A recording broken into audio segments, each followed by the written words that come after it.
আপনি আমি নিজেকে নিজে ভালো দাবি করতেছি, বলতেছি যে না আলহামদুলিল্লাহ আমার কোনো রোগ জড়তা নাই। কিন্তু বারে বারে একটু পেশাব হয়, আর হাত পা জ্বালা পোড়া করে, শরীরটা একটু দুর্বল লাগে। হ্যাঁ, খাওয়া দাওয়ার পর জানি কেমন শরীরটা একটু আহ, একটা শিনশিনি একটা অনুভব করা, অর্থাৎ তার ব্লাডে সুগারের লেভেলটা বেড়ে যাওয়া আর কি, এটাই। হ্যাঁ, তো ব্লাডে সুগারের লেভেলটা বেড়ে গেলে আপনি নিজেও জানেন না, অর্থাৎ বাংলাদেশে প্রায় 2 কোটির মতন রুগী আছে যারা নিজেরাও জানে না যে তাদের ডায়াবেটিস। অর্থাৎ 2 কোটির মানে জাহেরি আর 2 কোটি বাতিনি। হ্যাঁ, এরকম একটা কথা আছে না, একটা প্রকাশ্য একটা অপ্রকাশ্য। হ্যাঁ, আরবিতে সম্ভবত এরকম বলে, একটা জাহেরি একটা ওই বাতুনি। হ্যাঁ, তো একটা প্রকাশ পেয়েছে 2 কোটির উপরে, আর 2 কোটির উপরে সে নিজেও জানে না। কিন্তু এই মুহূর্তে আপনার ব্লাডের সুগার টেস্ট করালেন, ধরেন একটা গ্লুকোমিটার দিয়া এক এক বিন্দু 1 ফোঁটা রক্ত নিয়ে আপনি টেস্ট করালেন, দেখা গেল যে না আপনার 10-12। তো আপনি হঠাৎ ঘাবড়াই গেলেন যে আমি তো আজকে চিনি খাই নাই, আমি তো আজকের মিষ্টি জাতীয় খাই নাই, জিলাপি তো আজকের খাই নাই, তো আমার এটা বাড়লো কেন? তো যেভাবে হোক এটা আমাদের আগেই বাইরে আছে, আপনার 10 পাওয়া গেছে, আপনার ডায়াবেটিসের রুগী। আর ডায়াবেটিস একবার হলে আপনি সারা জীবন ডায়াবেটিসের রুগী থাকবেন, এটা নিয়ন্ত্রণে রাখতে পারবেন, কারণ ডায়াবেটিস ভালো হয় না। ডায়াবেটিস সবসময় মেপে দেখবেন 8.33। 8.33 ইজ নর্মাল রেঞ্জ। এই 8.33 যদি 1 পয়েন্ট উপরে উঠে, হ্যাঁ, 8 পয়েন্ট যদি আপনার 5-এ চলে যায়, তাহলেই আপনি ডায়াবেটিসের রুগী। জীবনে একবার হয়েছে ডায়াবেটিসের রুগী, আপনাকে কিন্তু ডায়াবেটিসের ওষুধ খাওয়া হবে না, কিন্তু আপনাকে কিন্তু নিয়ন্ত্রণে থাকতে হবে। আমরা বেশ কিছু ব্যায়াম ট্যায়ামের কথা বলি, হ্যাঁ, বেশ কিছুই করি। এই ব্যাপারে আজকে কিছু কিছু মেডিসিন এবং মেডিসিনের সাইড এফেক্ট এবং কি কি পথ অবলম্বন করলে আপনি ডায়াবেটিস থেকে ভালো থাকতে পারবেন, এ ব্যাপারে আমি কিছু গুরুত্বপূর্ণ তথ্য তুলে ধরবো। আসসালামু আলাইকুম রহমতুল্লাহি ওবরাকাতুহু। আমি ডাক্তার মীর শহীদুল ইসলাম। আমার চেম্বার শুভেচ্ছা 255, ঐতিহ্যবাহী শেখগার ছিলেন। যে গুগলে গিয়ে ডাক্তার মীর শহীদুল ইসলাম কথাটি লিখে সার্চ দিলে আপনি আমার সম্পর্কে বিস্তারিত তথ্য পেয়ে যাবেন। দর্শক শ্রোতা, আলোচনা করব আলোচনা করব ডায়াবেটিসের উপর। ডায়াবেটিসের উপরে একাধিক আলোচনা অলরেডি আমি করেছি। আজকের আলোচনা করব ডায়াবেটিসের ডায়াবেটিস রুগীরা যে 3টে ডি আমরা বলি, আপনি 3টে ডি, 3D আপনি মান্য করবেন। 3D আপনি মান্য করলে আপনার ডায়াবেটিসটা নিয়ন্ত্রণ থাকবে। এখন এই 3Dটা কি, এই 3Dর উপরে কিছু আলোচনা করব। আর ডায়াবেটিস রুগীরা দীর্ঘদিন যদি ডায়াবেটিসের ঔষধ খায়, তাহলে এর পার্শ্ব প্রতিক্রিয়া কী এবং কোন কোন ঔষধ আমরা দিয়ে থাকি, এই ব্যাপারেই কিছু গুরুত্বপূর্ণ আলোচনা করব। আলোচনা যদি মনোযোগ সহকারে দেখার অনুরোধ রইল। যে প্রথমেই আলোচনা করি, ডায়াবেটিস রুগীরা অবশ্যই, যাদের ডায়াবেটিস হয়েছে তারা কিন্তু 3D অবলম্বন করবেন। 3D কি? নাম্বার 1 ডি, এই নাম্বার 1 ডি দিলাম। এইটা হলো যাইয়া ডায়েট, আপনার খাদ্য অভ্যাস, আপনার খাবার দাবার কিন্তু নিয়ম নীতি মেনে কিন্তু চলতে হবে।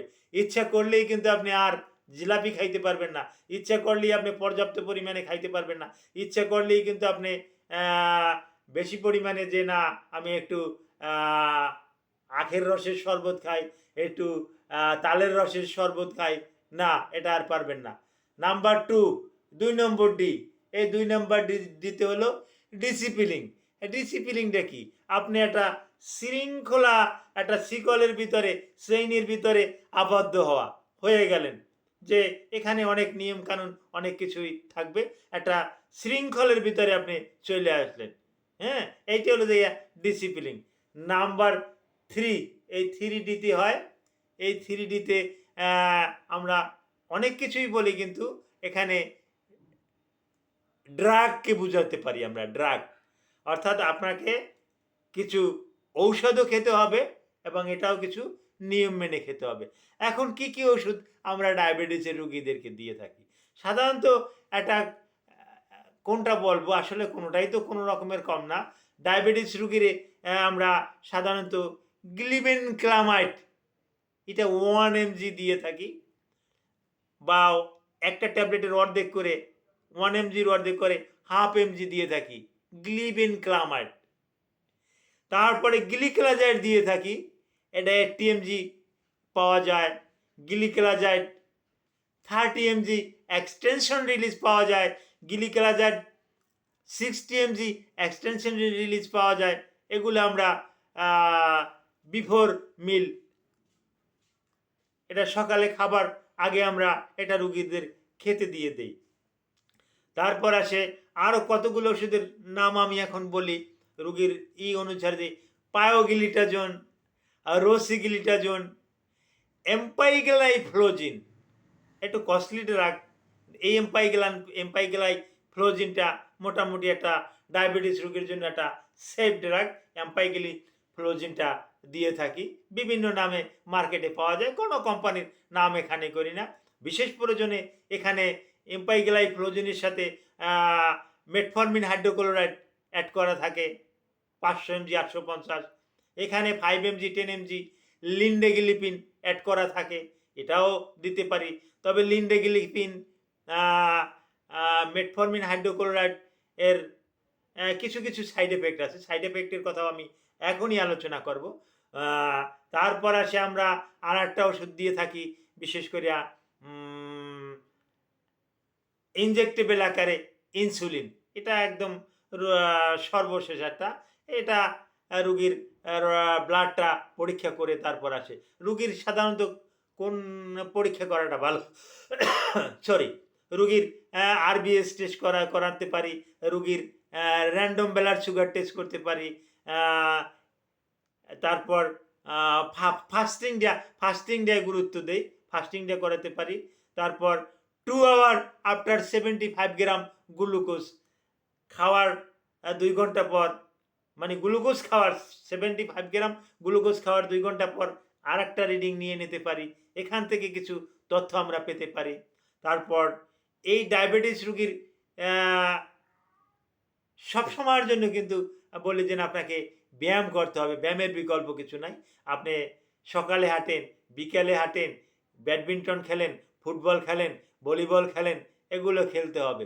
আপনি মহিলা মানুষ, আপনি খেলতে পারলেন না, হ্যাঁ আপনার বাড়িতে পুকুর আছে, এখন চৈত্র মাস, কাঠফাটা রোদ্রু, গরম আছে, হ্যাঁ পুকুরে নামে একটু পুকুরের এপার থেকে ওপার গেলেন, একটু সাঁতার কাটলেন, বৈকালবেলা একটু জোরে জোরে একটু হাঁটলেন কাপড়ের জুতা পরে, শরীর থেকে ঘাম হলো, বাস এখান থেকেই আপনি এতে আসবেন। তা হ্যাঁ, এই ওষুধের অনেকটা পার্শ্ব প্রতিক্রিয়া আছে। এতে লিভারের অনেক ক্ষতি করে। অনেক ওষুধ, কোনো ওষুধের আমি নাম এখানে বলছি না। ডায়াবেটিসের ওষুধে লিভারের ক্ষতি করে, একটু কিডনির ক্ষতি করে এবং ইনফার্টিলিটি করে। পুরুষ মহিলা উভয়ের কিন্তু দীর্ঘদিন খেলে বন্ধ্যত্বর একটা সমস্যা করে এই ঔষধের পার্শ্ব প্রতিক্রিয়া হিসাবে। তো সুতরাং ঔষধ না খেয়ে আপনি সুস্থভাবে জীবনযাপন করার জন্য আপনি এক্সারসাইজ করুন, এক্সারসাইজের বিকল্প নাই। সঠিকভাবে জীবনযাপন করুন, আপনি ভালো থাকবেন। Thank you all.